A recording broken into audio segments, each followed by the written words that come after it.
Chapter 6. The ladies of Longbourn soon waited on those of Netherfield. The visit was soon returned in due form. Miss Bennet's pleasing manners grew on the good-will of Mrs. Hurst and Miss Bingley, and though the mother was found to be intolerable, and the younger sisters not worth speaking to, a wish of being better acquainted with them was expressed towards the two eldest.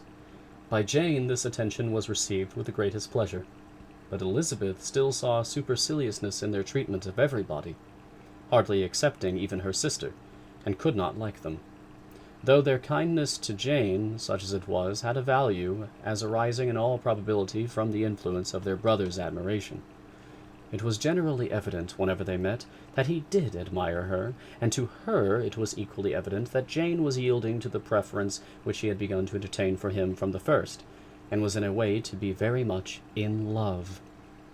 But she considered with pleasure that it was not likely to be discovered by the world in general, since Jane united, with great strength of feeling, a composure of temper, and a uniform cheerfulness of manner, which would guard her from the suspicions of the impertinent. She mentioned this to her friend, Miss Lucas. "It may perhaps be pleasant," replied Charlotte, "to be able to impose on the public in such a case, but it is sometimes a disadvantage to be so very guarded.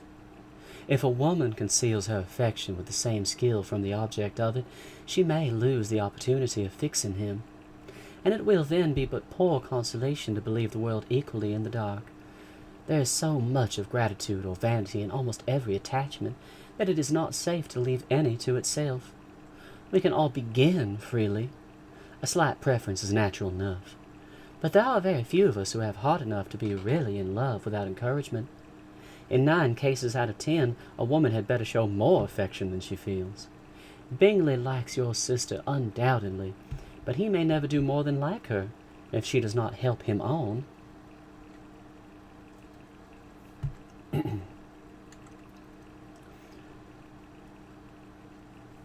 "But she does help him on, as much as her nature will allow. If I can perceive her regard for him, he must be a simpleton indeed, not to discover it too. Remember, Eliza, that he does not know Jane's disposition as you do. But if a woman is partial to a man, and does not endeavor to conceal it, he must find it out. Perhaps he must, if he sees enough of her. But though Bingley and Jane meet tolerably often, it is never for many hours together, and as they always see each other in large mixed parties, it is impossible that every moment should be employed in conversing together. Jane should therefore make the most of every half-hour in which she can command his attention. When she is secure of him, there will be more leisure for falling in love as much as she chooses." "Your plan is a good one," replied Elizabeth, "when nothing is in question but the desire of being well married. And if I were determined to get a rich husband, or any husband, I dare say I should adopt it.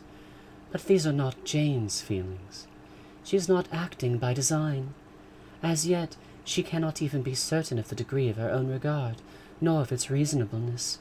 She has known him only a fortnight. She danced 4 dances with him at Meryton. She saw him one morning at his own house, and has since dined with him in company 4 times.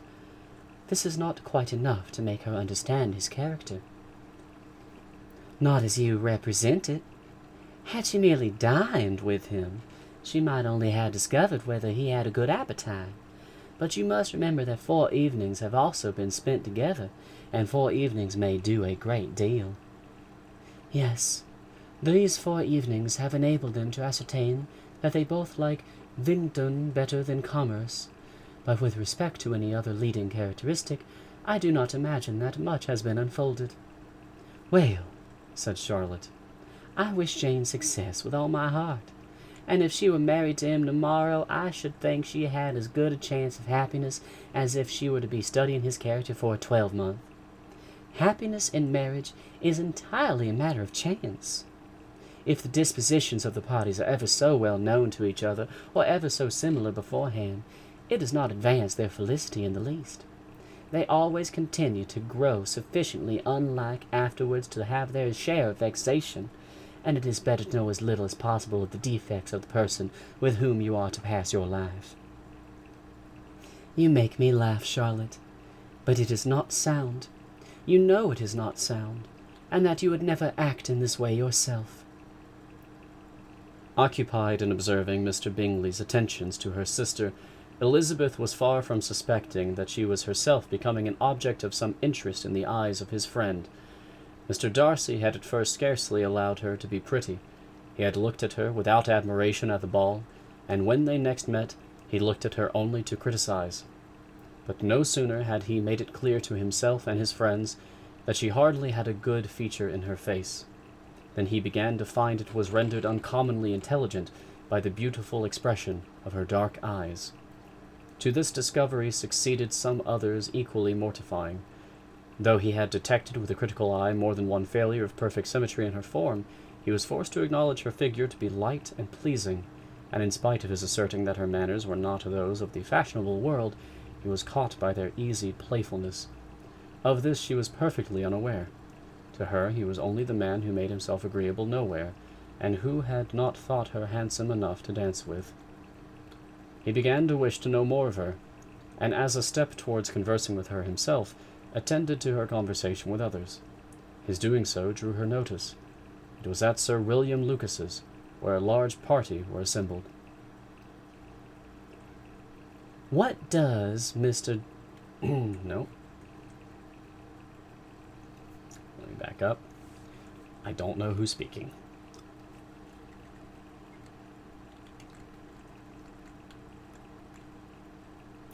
Okay, Elizabeth. What does Mr. Darcy mean," said she to Charlotte, "by listening to my conversation with Colonel Forster?" "That is a question which Mr. Darcy only can answer. But if he does it any more, I shall certainly let him know that I see what he is about. He has a very satirical eye, and if I do not begin by being impertinent myself, I shall soon grow afraid of him." On his approaching them soon afterward, though without seeming to have any intention of speaking, Miss Lucas defied her friend to mention such a subject to him, which immediately provoking Elizabeth to do it, she turned to him and said, "Did you not think, Mr. Darcy, that I expressed myself uncommonly well just now, when I was teasing Colonel Forster to give us a ball at Meryton?" "With great energy, but it is always a subject which makes a lady energetic." "You are severe on us." "It will be her turn soon to be teased," said Miss Lucas.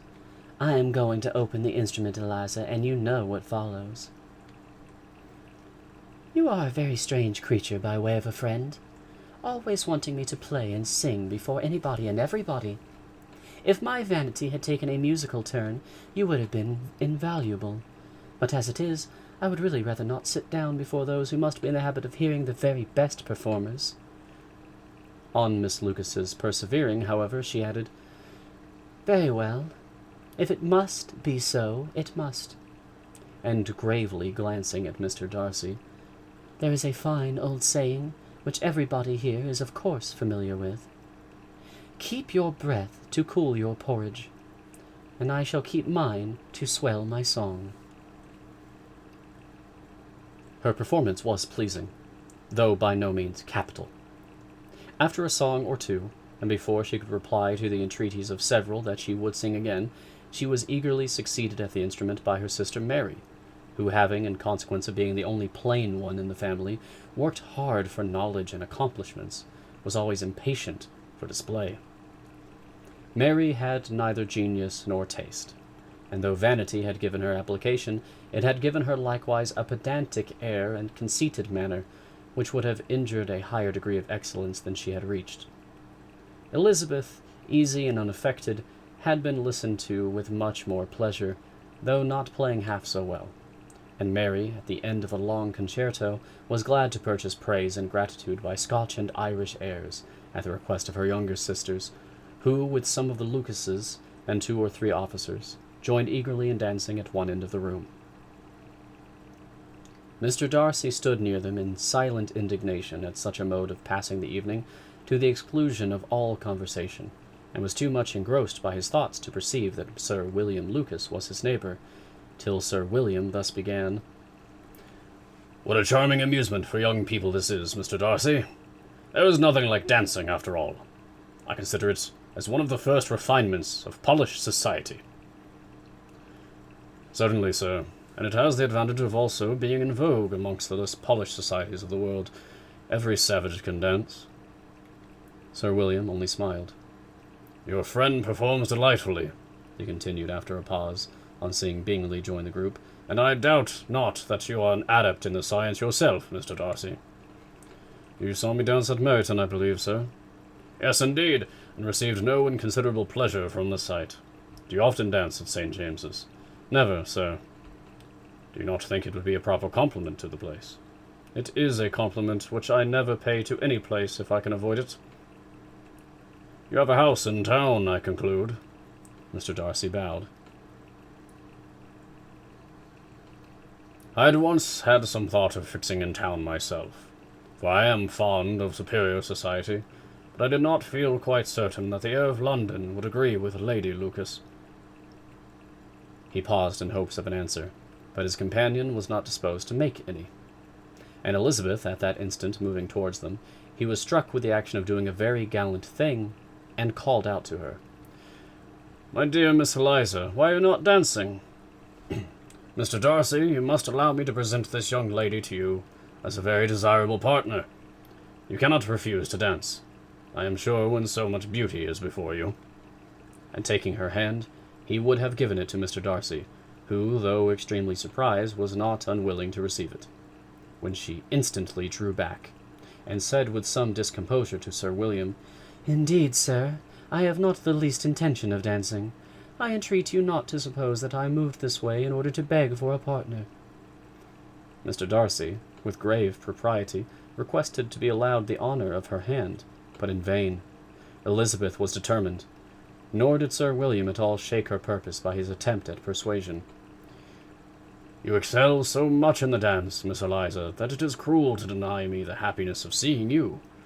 And though this gentleman dislikes the amusement in general, he can have no objection, I am sure, to oblige us for 1/2 hour.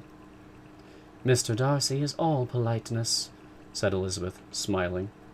He is, indeed, but considering the inducement, my dear Miss Eliza, we cannot wonder at his complaisance, for who would object to such a partner? Elizabeth looked archly, and turned away. Her resistance had not injured her with the gentleman, and he was thinking of her with some complacency, when thus accosted by Miss Bingley. I can guess the subject of your reverie. I should imagine not. Wait. I'm confused again. Who's talking? Okay, Miss Bingley to Elizabeth. Okay. I can guess the subject of your reverie. I should imagine not. You are considering how insupportable it would be to pass many evenings in this manner, in such society, and indeed I am quite of your opinion. I was never more annoyed. The insipidity, and yet the noise, the nothingness, and yet the self-importance of all those people. What would I give to hear your strictures on them? Your conjecture is totally wrong, I assure you. My mind was more agreeably engaged. I had been meditating on the very great pleasure which a pair of fine eyes in the face of a pretty woman can bestow. Wait, what? Is she talking to Mr. Darcy? Ugh. This book is going to be a nightmare.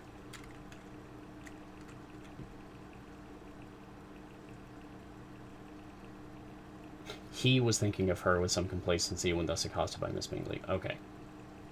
My apologies. I believe it's Miss Bingley.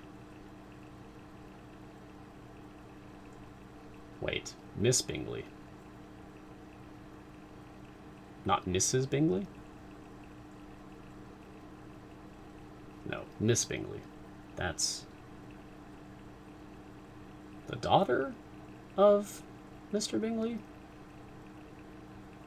No. Oh gosh, I'm confused. Help.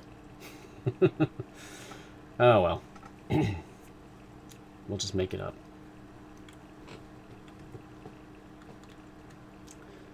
I can guess the subject of your reverie. I should imagine not. You are considering how insupportable it would be to pass many evenings in this manner, in such society, and indeed I am quite of your opinion. I was never more annoyed. The insipidity, and yet the noise, Sister, that makes more sense. The nothingness and yet the self-importance of all those people. What would I give to hear your strictures on them? Your conjecture is totally wrong, I assure you. My mind was more agreeably engaged. I have been meditating on the very great pleasure which a pair of fine eyes in the face of a pretty woman can bestow. Miss Bingley immediately fixed her eyes on his face, and desired he would tell her what lady had the credit of inspiring such reflections. Mr. Darcy replied with great intrepidity.